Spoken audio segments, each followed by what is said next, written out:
let's talk about it.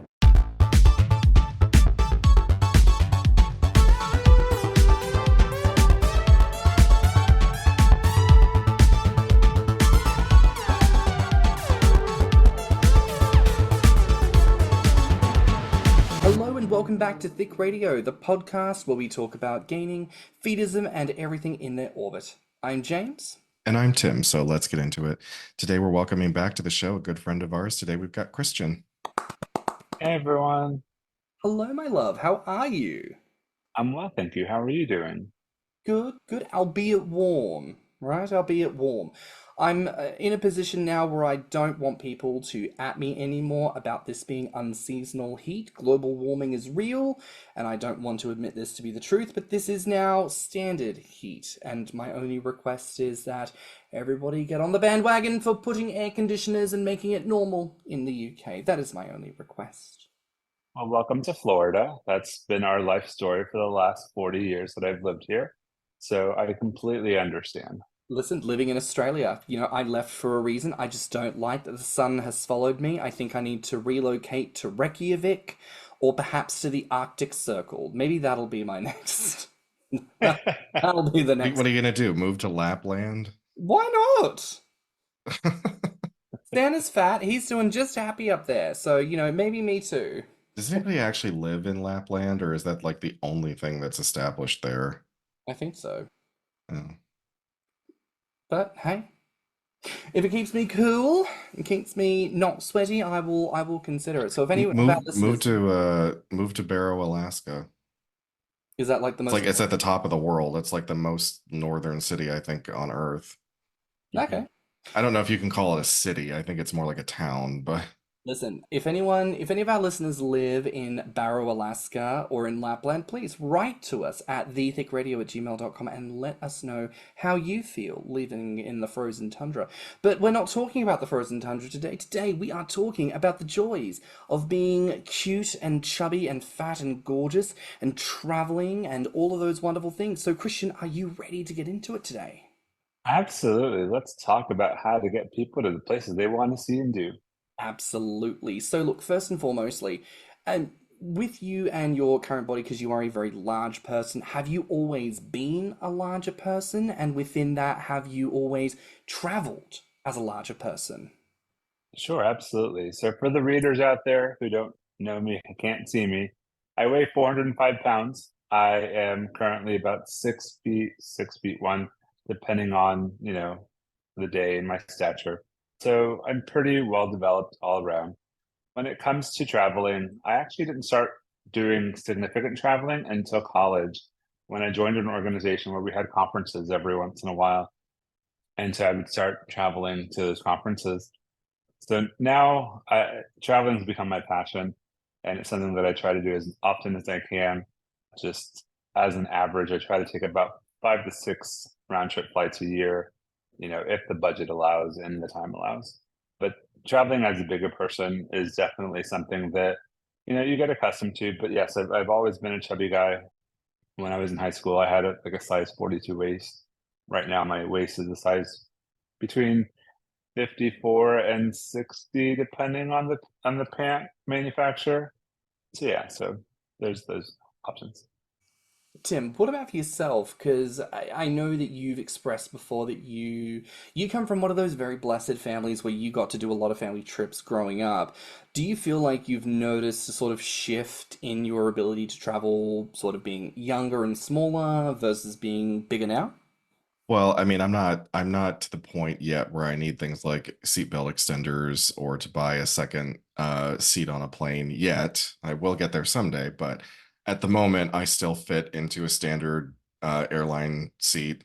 I can still buckle the belt around myself. I haven't encountered any difficulties according to my size. My difficulties with traveling are always cost, and the fact that I'm getting older now, like being cramped into one of those tiny little airplane seats is so much more uncomfortable now. Plus, I have said before, I am a nervous flyer. So I don't do too great on airplanes. I don't freak out. Like I don't go into a panic attack. I'm a very nervous flyer. Madam is a nervous flyer? Yeah, Madam is a very nervous flyer. Very nervous flyer. She needs a glass of water. Met him as a nervous flower. Plus, I think between the fact that I've been a smoker for so many years and just the fact that I need like a CPAP now, when I get to a certain altitude, I do have problems breathing. So like when I'm on a plane and we're up at full height, like I notice that I'm a little bit breathless. So I should probably do something about that. I mean, it's interesting, right? Like, I think we're so used to this almost a very cut and dry thought of it's only valid when you're fat enough that you need this extra help. But a lot of what you've described, I think, are very typical forms of discomfort that we can experience of being kind of that middle size of you're not quite the thin average flyer, but you're also not the super fat just yet. You're at that, negotiable, navigable point where there's an expectation of you could do this, but actually there is some discomfort that comes. I've certainly experienced that with plane seats, and I'm only just over the 200-pound mark. So I think it is worth considering that these things affect people at all different stages, and it's good to know in this chat, Kristian, that there are ways that the bigger we get that we can navigate that, and that hopefully things aren't too terrible, is the fingers crossed. Absolutely. Understanding your own medical limitations is the number one thing that you have to understand. Knowing what you can and cannot do when you're on a plane. For instance, if you need a seatbelt extender, just ask the flight attendant as you're boarding the flight. They will be happy to give you one. Now, the issue becomes if you need more than one, because at that point in time, they will restrict you from boarding the plane.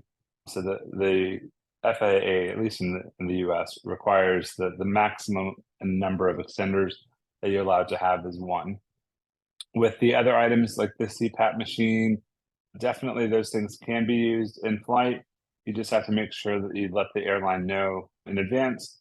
Or if you're using a travel agent like myself, you do want to let us know so that we can make sure that we make the accommodations appropriately for you, whether you're on a flight or on a cruise or upcoming to a hotel, so that we can make sure that all the accommodations are set for you. But there are opportunities to make sure that you're comfortable. Again, the biggest thing is making sure that you understand what your limitations are and what you need, and don't be afraid to ask for what you need. No, that's fabulous. It is good to know that there are very easy ways of navigating that, and finding someone like yourself who's a travel agent who, I guess in a sense, is a bit of an intermediary, someone who you can go to advocate for you on your behalf with things like that. And we did want to ask at some stage, about these typical things, CPAP, seatbelt extenders. What about things like, mobility scooters come to mind? And maybe any other kinds of, aids that might be necessary for people of size. Like, what do people need to know about that? Absolutely. So that's a great question. So with mobility scooters, you do have to let the airline know 48 hours before the flight. Again, let your travel agent know so that we can go ahead and plan accordingly. When we book your flight, we can list on there that you need special assistance with your flight. So if you are bringing a mobility scooter, or if you need help to getting to the gate and back, we can definitely make those flags and accommodations for you during the boarding process, so that we can make sure the airline is aware.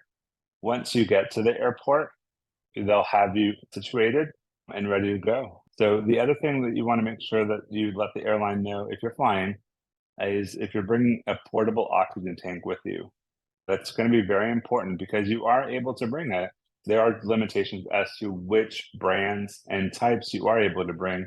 Because again, imagine we are on a plane. It is a very small area. Oxygen, unfortunately, is combustible. So if you don't have the appropriate precautions in place, it may be a situation for everyone. Wow. I mean, even something as simple, look, you can make jokes, right? Like, oh, the air you breathe, how simple. But actually, if the air you breathe is combustible, then that's a big fucking deal. Yes. And probably something where, Tim, even as you sort of threw it out before, like, oh, well, I might struggle a little bit at certain altitude. I should do something about that. Like, in my mind, at no point did I think, yeah, you better watch out for the exploding air that could potentially happen. Like, that's Well, I mean, oxygen feeds fire, and that's why it spreads so quickly. It's not so much that you can't set the air on fire with just like, because otherwise everything would be on fire all the time. But if there is a fire, oxygen feeds it. So No, that's a very fair point. I want to ask you here, Christian, what kind of other insights have you gleaned as a traveler that smaller individuals might not be aware of? With that, obviously making sure that you arrive to the airport on time. If you are flying, again, it's about knowing your limitations and knowing what opportunities are available for you. So if you know that you are a slow walker or that you need assistance, make sure that you make those requests beforehand. It's also important to know that there are accommodations. So again, don't be afraid to ask. That's one of the biggest things that people feel that they have to shy away. As a plus size individual, don't be afraid of your body. Your body is you. You are your individual. Authenticity is important. So be you, live your life. Don't set limitations that you don't have because of societal norms. If you need something, just make sure you ask for it because at the end of the day, the airlines want you to fly back with them because you are, for them, revenue. And so they want to make sure that you are happy and comfortable and can will be a return customer.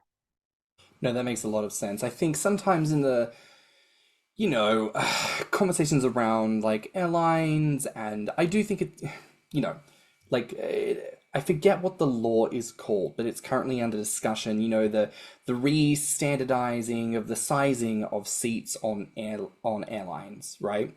And I know that it's very easy to be callous about this. Oh, we're all getting fatter. Why can't we, all just fit in seats anyways? The seats are uncomfortable. Like, shut the fuck up. Make them wider. Make these airlines pay to put cushions in the seat and have all the armrests go up all the way so that if you ask someone who needs two seats, that you're not like awkwardly sitting on the crack of some like weird metal frame. Like, let's have some cushions for this shit.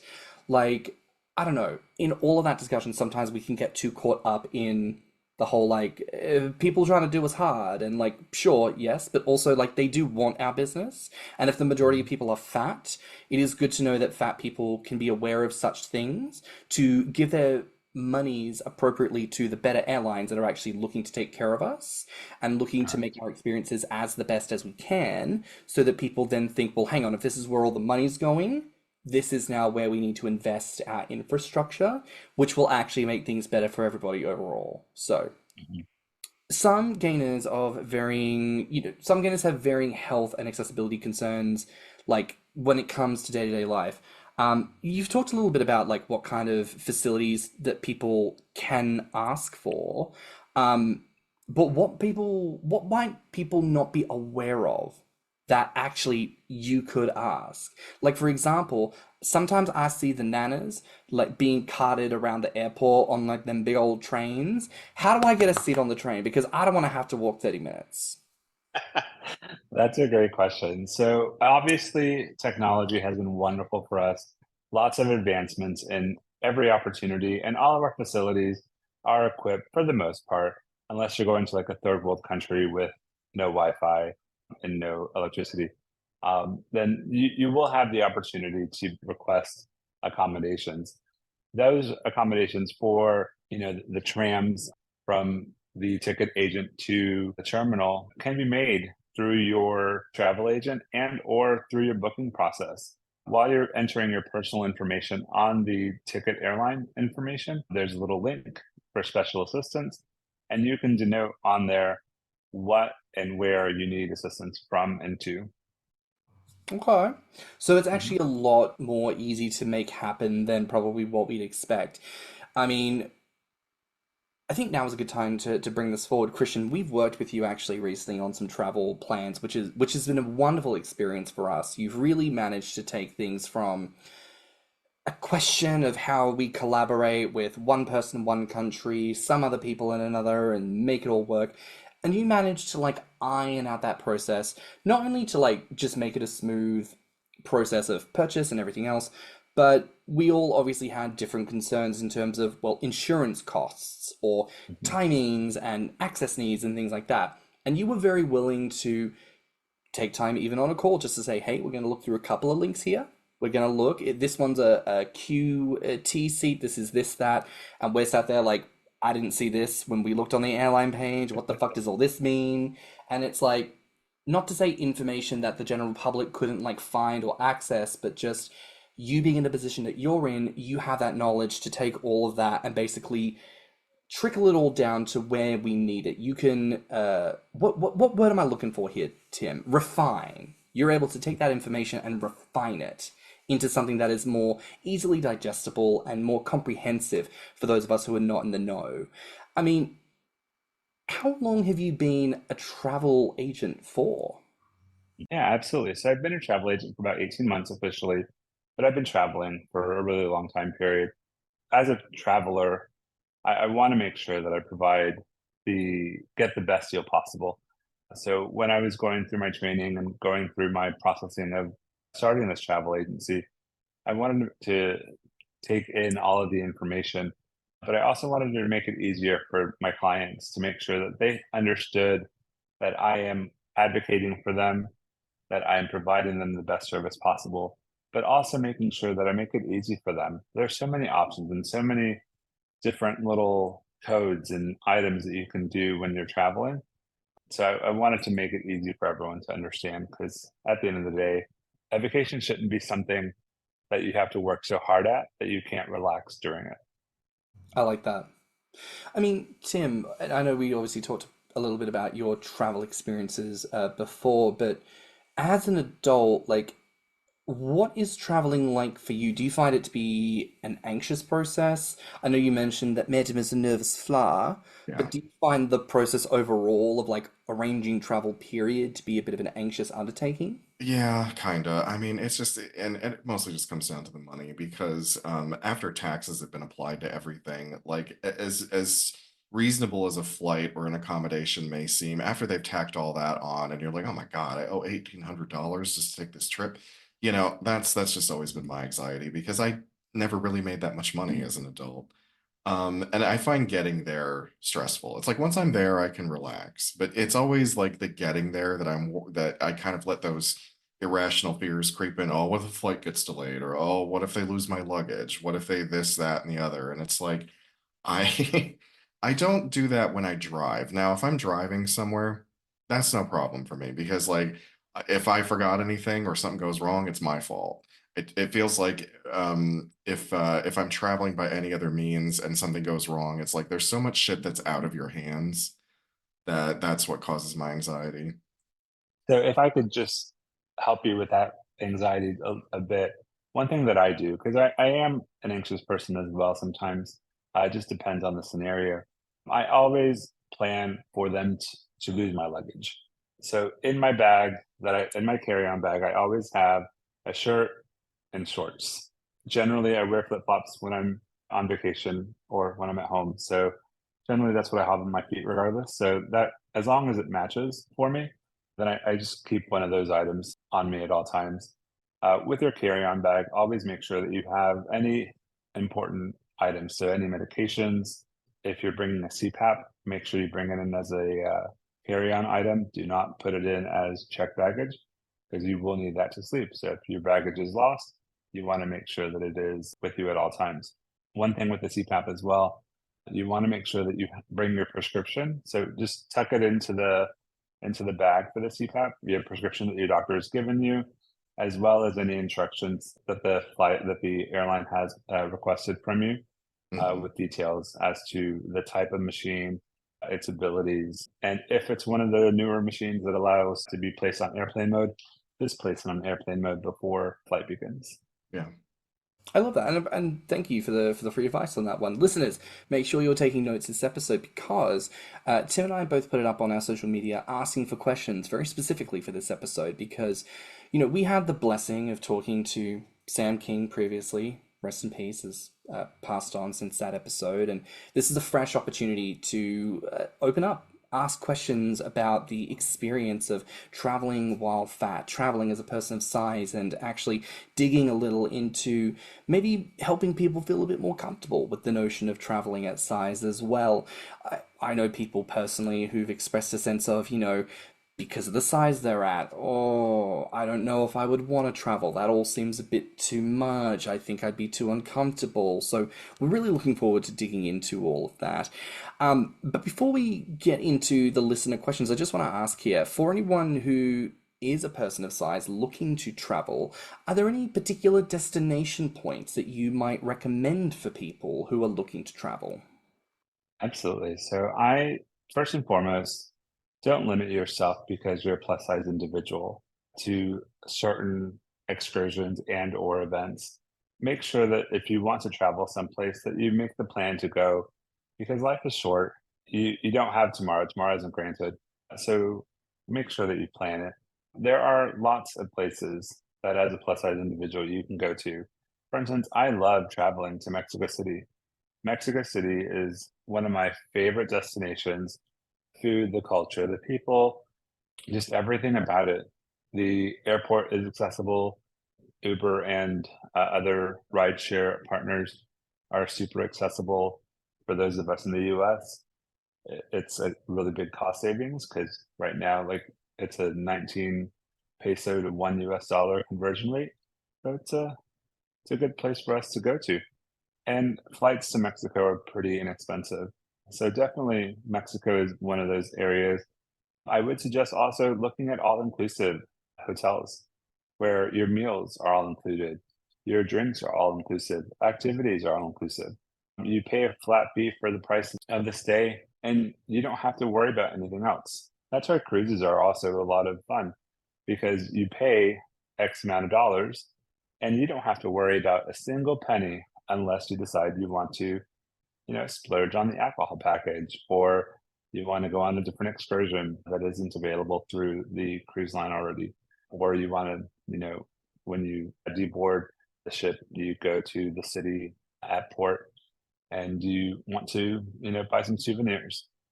So definitely there are options. I am here to help you. So if you have any questions, please don't hesitate to reach out because I want to make sure that if you have a dream to go someplace, we want to get you there. Like my dream is to go to Australia. I've been thinking about going to Australia since I was a kid. It's been on my bucket list, and I'm hoping to take care of that in 2025 with a repositioning cruise that starts out in Seattle and ends up in Sydney. So combining the two things that I enjoy, visiting new places, traveling, and a cruise line, all in one shot. I get to fulfill a dream. So you can do it too. I love that. I mean, honestly, thinking back to the cruise that we were all on, and it was the case of the mango lava flow that I think encouraged a number of people to purchase some late order drinks packages. And, unfortunately, myself and my partner couldn't swing it, but I know a lot of people were basically crunching the numbers where they were like, well, if the drink costs this, and this is the amount of the package, then all I need to have is like 20 cocktails. And if I have 21 cocktails, then I'm basically making money. And so then you've got gainers like going up to the bar, like a drink in each hand, like, I only need to do this 10 more times and I'm ahead. It was That's amazing. a very good point. Yes, that was a great trip. As James mentioned, the three of us and many others went on a cruise in 2021 and had a fabulous time. But yes, that drink package should come in really handy. And there are some opportunities before the cruise to take care of purchasing the drink package at a lower rate than having to pay for it You on know, the ship itself. thinking back on it, I should have done the dining package because I didn't end up using the drink package to its full extent. Like, I think I only averaged maybe 2 or 3 drinks a day, whereas I could have had 10. Hmm. And, I wasn't really drinking that much. So I should have done the dining package. It does make you think though, right? Because you think like, oh, in my day-to-day life, I don't drink that much, so why would I need to drink that much? Bitch, you on holiday. Like you can drink. Exactly. You could get legless and somebody would take pity on you and like help meander your fat ass around. And you could just slur in my ear like, I beat the drinks package. I'm now in excess. They now owe me money. Like, great, fabulous. Let's get you to have a lie down from tomorrow. We can start afresh. But it was a fabulous cruise. It really was. And I loved that so many people had a positive time, a positive experience. And it really felt, especially because it was a cruise, even though we're surrounded by other people, the unit of all of us together felt like we could kind of do anything. We could take anyone on. No one was going to come up to the group of big boys and tell us no. So it was quite wonderful Correct. to kind of have run of the ship in many instances. Um, for anyone, A- oh, And sorry. and for those of you that don't drink, don't feel like you have to get a drink package. There is a non-alcoholic drink package that gives you milkshakes and frosties and smoothies and all the sodas that you can drink. I will give you a tip. Before you go to bed each night on the cruise, just go to a bar, grab 2 bottles of water, and take them to the room with you. Because when you wake up that morning, you don't want to feel grody. That's very sensible. Have plenty of water. You'd think on a boat surrounded by water, you'd be fine. No, turns out not good to drink. So get the fresh stuff and get it bottled. Yeah. I mean, and we talked a little bit about plus size travelers, but is there any advice that you might specifically give to gainers looking to travel? Yeah, if you're traveling with someone who's plus size, they're part of your party, ask them if they need help. If it's someone that you don't know, introduce yourself, say hello, make a new friend, and just start that dialogue. Because as a person who's plus size, meeting someone new is always one of those, will they like me or will they won't like me because I'm a fatty? You are who you are. Love yourself, and first and foremost. So don't be afraid of that. Make those connections. Whether my family always had the saying, and I'm sure that many of you have heard it as well. When you meet someone, you're either meeting them for a reason, a season, or a lifetime. And it's up to you to decide which one of those 3 categories you fit in. I love that. Tim, what about you? For someone who's been on a big gainer cruise, for someone who's starting to go to more of these upscale gainer events, what piece of advice would you give for gainers looking to travel and potentially attend one such event? Well, first of all, they're not cheap. They're not. So you do have to save some money. And I get it that a lot of people, like, that's one of their chief complaints is that these things are expensive. But think about any vacation you've ever taken. I mean, you still have to pay to sleep somewhere, eat all 3 of your meals. If you're driving, you're paying for gas. So unfortunately, these things are not going to be like a $50 kind of weekend for you. But they are worth it. They are worth it because, as we've said many times now, when you are around people that understand you on this level, when you don't have to answer a bunch of questions or explain a bunch of things away, when you're just able to be who you are and comfortable around your tribe, it's an experience that you'll never forget. So they are worth it. I do encourage you to try to make it to one of them. Or let's say you're living somewhere where nothing is happening around you. You don't really have the opportunity to get to any of these places. Take a chance and start your own. Contact Grommr and say, hey, I'd like to maybe be an organizer for my area. And if they approve you, then you just got to put in the legwork. Nothing happens automatically. I concur. I feel like there is a big underestimation and an overestimation of gainer meetups. We seem to expect all of this for nothing, and that's not how the world works, sweetheart. We live in a capitalist society, and you don't get to unsubscribe from it. And if you want to go to things, you have to pay. That is the simple reality. If you can't pay, find a way that you can contribute in a different form. So if you're having a local meetup, if you can't pay the $10 to do the door fee, ask if you can bring some sodas or some snacks for the group.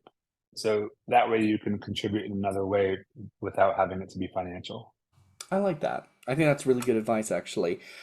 But, Kristian, we have some listener questions for today's episode that people have submitted. So are you ready to answer some bits and pieces from the listeners? Absolutely. Let's go to it. Fabulous. So the first question here says, as a very tall person, how can I contrive upgrades for more legroom without paying extra for it? It seems reasonable accommodation to give priority to someone with long legs and get the seats with the most legroom. So I'll be honest, the only way that you'll be able to get that additional legroom is by either paying for it or joining the airline's loyalty program.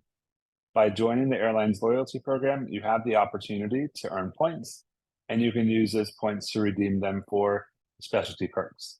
JetBlue, for instance, gives you the option after a certain amount of tiles, as they call them, are achieved in their loyalty program, and you can request a different perk. And one of the perks is the extra space item available for the year on their loyalty program. The other thing that I want to share with you is if you use Google Chrome as your browser, or if you have it as a downloadable browser, you can also download an extension called Legroom for Google Flights. And by downloading that extension for Google Flights, you can go to flights.google.com and it'll show you what the average legroom is for the seat and or airline that you're looking to fly with. So for instance, if you are looking at flying nonstop on a Boeing 777, it'll tell you that the legroom on that flight is about 31 inches, whereas an Airbus A320, the legroom is 34 inches.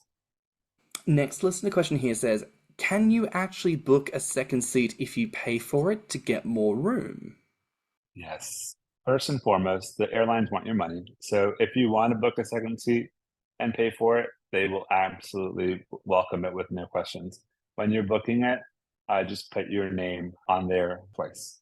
There are some airlines where you don't need to book a second seat. You just have to make them aware at check-in that you are looking to get a second seat. Or if you do book a second seat, they may refund you the cost of the second seat once you complete the flight to your destination. Next we have, what can we smaller bodied folks do to better the travel experience for plus size travelers, either as traveling companions or as strangers on the same voyage? That's a great question. I have difficulty with this question just because I'm super independent. And so for me, I just do everything myself, and regardless, it'll get done. But coming from an angle of a traveler, as I mentioned earlier, this is a great opportunity to make a new friend. If you're traveling with a stranger, let's say that you sit next to someone who is plus size and they are snug in that little airplane seat. If you are comfortable with removing the armrest, ask them if that would be okay, so that they have a little bit more room. Obviously, it's not going to make a huge difference because it's only about half of an inch, but that armrest can be a big help. If you're traveling with a companion that you are familiar with, help them with their luggage if they need it. Make sure you offer to help them with whatever they may need help with, because they may ask for you to help them, or they may ask you if they can help you as well. So, I think traveling with a friend is always a good opportunity to help each other out. Next, when looking at whether you'd fit comfortably in a plane seat, which bit do you measure and how should you measure yourself? Say, for instance, you have an X inch waist. How do you work out if you'd fit? So it's not your waist that you'd be measuring. It's the seat, meaning when you sit down from your hip to hip, what is that width? So I would, for those of us that have iPhones, you can use the Measure app. And I actually did it earlier. Let me see if I have it open. So like mine tells me that it was 18 inches from hip to hip. So just be mindful of that. So knowing that, the normal seat is 17 inches in economy.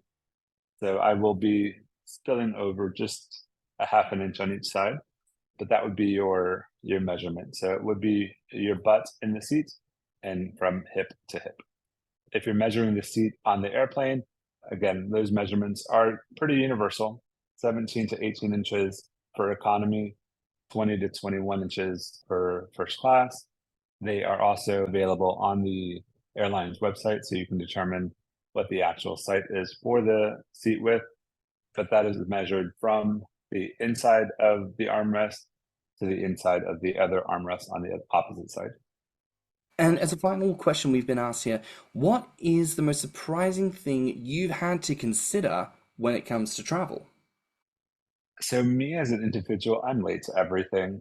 I tend to plan in advance for the flights. I did miss a flight in Barcelona once, which was a nightmare because it was my first trip to Europe, returning back from Sitges, Sitges is beautiful. So if you've not been to Sitges, I'd suggest going. Again, let me know how I can help you get there. But going back to the story, I wasn't familiar with the Barcelona airport and how they did the boarding process. And so we were waiting for our flight, my friend and I wasn't paying attention. He wasn't paying attention. And they called our flight and we completely missed it. So that was a little bit of a heart stopper there for a moment, because at that point in time, I had spent all my money in Citrus. I was heading back to England, where my friend lives, and didn't really know how we were going to get back. Luckily, I placed a couple of phone calls and had a friend forward me some cash. So that's it. Just make sure that you have an emergency credit card that you can use for any emergency travel related situations, or make sure you get travel insurance when you're booking your flight, so that if you do miss your flight, you can recoup the cost of the flight changes.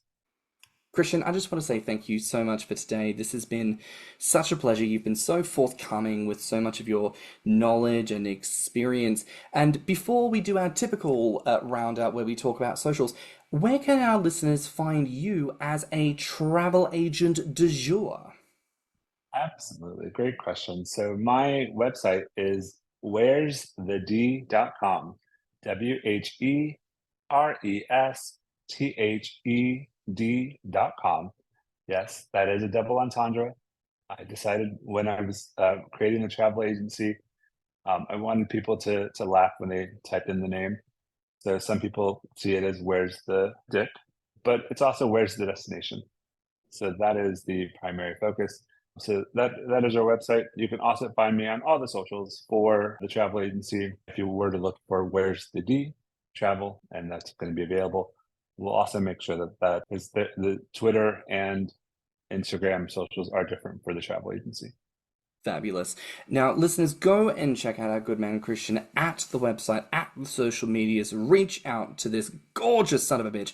Give him your hard-earned dollars, because let me tell you, Tim and I, like we said before, we've organized some travel with Kristian. We've had the pleasure of traveling with Kristian, and I must tell you, it's a joyous experience. We often on the pod talk about, what does fat excellence look like, or what is it like when you have bitches in the know doing the do? This is the example right here. If you are a gainer, if you are a fat person, and no matter where on the fat spectrum you sit, and you want to be in the world, enjoying the world, and you have the funds and access to do so, reach out to this gorgeous fella and make your travel plans happen, because he will hook you the fuck up. Understood? Good. Now, on that note, Kristian, if people are looking to get in touch with you, the person, where can people find you online? You can follow me online on Instagram at Cosmic Chris, KOZMICKRIS. Twitter, it is Cos_gay, KOZ_GAY, and on Facebook as Kristian Cosme. Oh, fantastic. Well, that brings us to the end of another special episode here on Thicc Radio.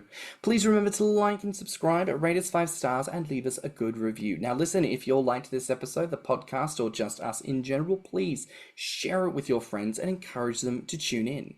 You can find me on Instagram and BlueSky at stannnum. And you can find me on Instagram, Twitter, YouTube, and TikTok at ThiccMouse. You can also look us up on Instagram, YouTube, and TikTok at Thicc Radio, or at our website at podpage.com/Thicc Radio. If you want to submit a voice note or become a financial supporter of the show, you can find the links in the show notes, and you can always write to us at thethiccradio@gmail.com. So until next time, bye, Fats. Bye, Fats. Bye, Fats. Let's talk about it.